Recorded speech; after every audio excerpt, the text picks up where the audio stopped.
आप बादशाह आलम, ये बताइए, ये तो विशुद्ध राजनीति कर रहे हैं आप। तेजस्वी यादव ने विशेष राज्य का पैकेज और विशेष राज्य का दर्जा, ठेकेदारी में आरक्षण, निजी संस्थानों में आरक्षण, जितनी आबादी उतना हक और निर्वाचन क्षेत्र भी पिछड़ों को, ये तो आपने एब्सोल्यूट पॉलिटिकल गेम खेल दिया बादशाह आलम। ना नौमन तेल होगा ना राधा नाचेगी। नहीं गरिमा जी, ऐसी बात नहीं है। ये जो मेरा कहना ये है कि जो जाति व्यवस्था है ये एक सामाजिक बीमारी है। तो जब ये बीमारी है तो इसका इलाज होना चाहिए। अब इस इलाज का तरीका क्या होगा, इसको सारी पार्टियों को देख के बैठ के सोच के तय करना पड़ेगा।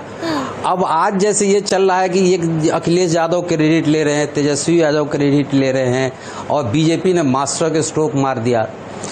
तो बीजेपी का तो हर आदमी को पता है इनका चाल चेहरा चरित्र क्या है, ये तो हमेशा इसके खिलाफ रहे। लेकिन आज पता नहीं कौन सी मजबूरी इनके साथ आ गई कि इनको मास्टर स्ट्रोक लगाना पड़ा। लेकिन फिर भी चलिए हम इसका स्वागत करते हैं कि जिस मकसद के लिए ये लाया गया, आरक्षण जो है बहुत ही एक जटिल समस्या है। ये इसमें एक तो कुछ लोग आते हैं जो कहते हैं कि हम आरक्षण के फेवर में हैं, तो उनको कहते हैं कि ये आरक्षण से फायदा इनको मिलेगा। कुछ ये कहते हैं कि आरक्षण नहीं होना चाहिए, तो उसको कहते हैं कि आरक्षण का ही विरोधी है।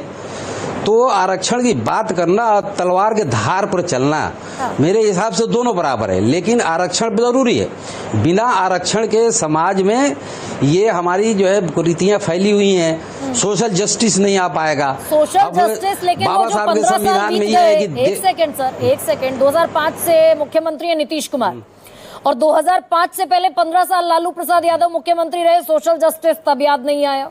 2004 से 2013 तक लालू यादव की सांसदी खारिज होने तक यूपीए सरकार का हिस्सा थे, तब सोशल जस्टिस याद नहीं आया। भाई विपक्ष में है, कुछ भी कह दीजिए उठाकर।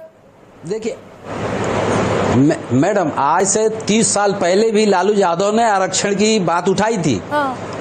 आज से 3 दशक पहले मंडल कमीशन का जो आया रिकमेंडेशन वीपी सिंह की सरकार में, तो उसके बाद मंडल कमीशन को लागू करवाने में लालू प्रसाद यादव, मुलायम सिंह यादव, इन्हीं लोगों का प्रेशर था। नहीं, जातिगत सर्वे करवा सकते थे। जिसकी वजह से मंडल कमीशन लागू करना पड़ा। लालू यादव ने किया तो नीतीश कुमार ने ना।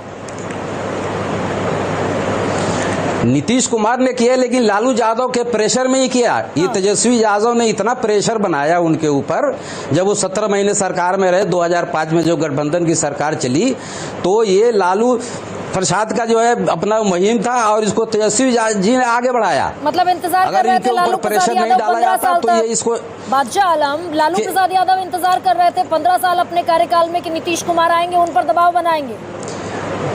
नहीं, लालू यादव उस वक्त सरकार में नहीं थे ना मैडम, ये तो सेंटर। एक सेकंड बादशाह आलम, 60 के दशक में राम मनोहर लोहिया समाजवादी नेता कहे गए थे, संसोपा ने बांधी गांठ, पिछड़े पावे 100 में 60। वहीं से सारे समाजवादी निकले, लालू प्रसाद यादव हो, मुलायम सिंह यादव हो, शरद यादव हो, नीतीश कुमार हो। अब 15 साल तो सरकार लालू यादव ने भी चलाई बिहार में। अब 15 साल का चाहिए, उस बीच में उठाते रहे इस मुद्दे को। हमने इस मुद्दे को छोड़ा कहाँ? हम तो पिछले 30 साल से कोशिश कर रहे हैं ये।